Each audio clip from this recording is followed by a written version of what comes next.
आणि आता पुढची बातमी रत्नागिरी जिल्ह्यातल्या गुहागरमध्ये एक रॅन्चो आहे। या रॅन्चोने तयार केलेल्या उपकरणामुळे ग्रामीण भागात मोठ्या प्रमाणावरती इंधनाची बचत होणार आहे। कोण आहे हा रॅन्चो आणि काय आहे त्याने तयार केलेलं यंत्र, सांगणारा विशेष रिपोर्ट।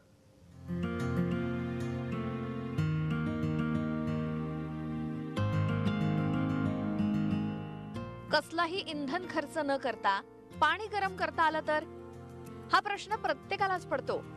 कारण जेवण बनवण्यासाठी लागणाऱ्या इंधना इतकंच इंधन पाणी गरम करण्यासाठी लागतं। पण आता हा खर्च वाचणार आहे, कारण गुहागर तालुक्यातल्या नाना जोशी या शेतकऱ्यानं एक असं यंत्र तयार केलंय। या यंत्रातून पाणी गरम करताना कोणतंही इंधन लागत नाही। नाना जोशी अवघे 6वी शिकलेत, पण त्यांनी तयार केलेलं हे यंत्र भल्या भल्यांना भुरळ घालतंय। चुलीवर स्वयंपाक करताना निर्माण होणाऱ्या उष्णतेचा वापर करून हे यंत्र पाणी गरम करतं। अगदी किरकोळ खर्च या यंत्रासाठी आलाय। आता हे या ठिकाणी चूल पेटले, चुलीच्या मागच्या बाजूला छिद्र पाडून एक तांब्याचं तपेलं बसवलंय पाठीमागे।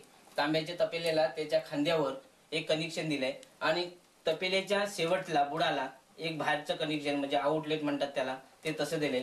हा थंड पाणी टाकीतून आलेला आहे। थंड पाण्याचा पाईप हा याच्या तपेल्याच्या खांद्यावर बसलाय आणि तपेल्याच्या शेवटला म्हणजे खालच्या तळाला एक आउटलेट म्हणून तो दिलाय। तो इथेच मी भिंतीच्या बाहेर दिलाय, बाहेर काढून तो तसाच पाईप बाथरूमला दिलेला आहे।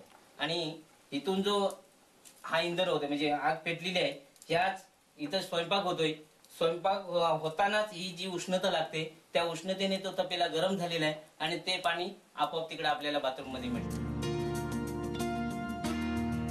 या यंत्रामुळे आता पाणी गरम करण्यासाठीच्या इंधन आणि वेळेमध्ये बचत झाली आहे, अशी प्रतिक्रिया नाना जोशी यांच्या पत्नीने दिली। पाणी गरम मागायचे उतरून घरवाले माझे, तर ते पाणी न मागता आता चालू पाईपामध्ये तापून येतो स्वयंपाक होताना, तर ते पाणी आपोआप बाथरूम मध्ये उतरून घेतात आणि माझा फायदा झाला। लाकडं वाचतात, जेवण पण होतं आणि पाणी पण तापतो।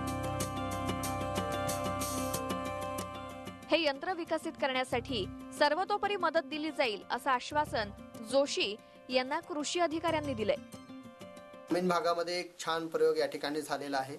सर्वसाधारणपणे या प्रयोगासाठी 6-7 हजार रुपये खर्च झालेला आहे, परंतु यामध्ये आणखी बचत करता येईल असा विषय आम्ही करतोय।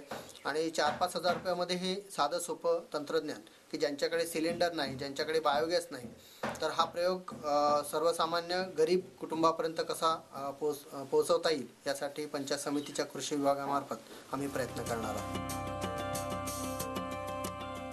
अत्यंत साध्या पद्धतीनं आणि कमी खर्चात पाणी गरम करणारे यंत्र नाना जोशींनी तयार केले।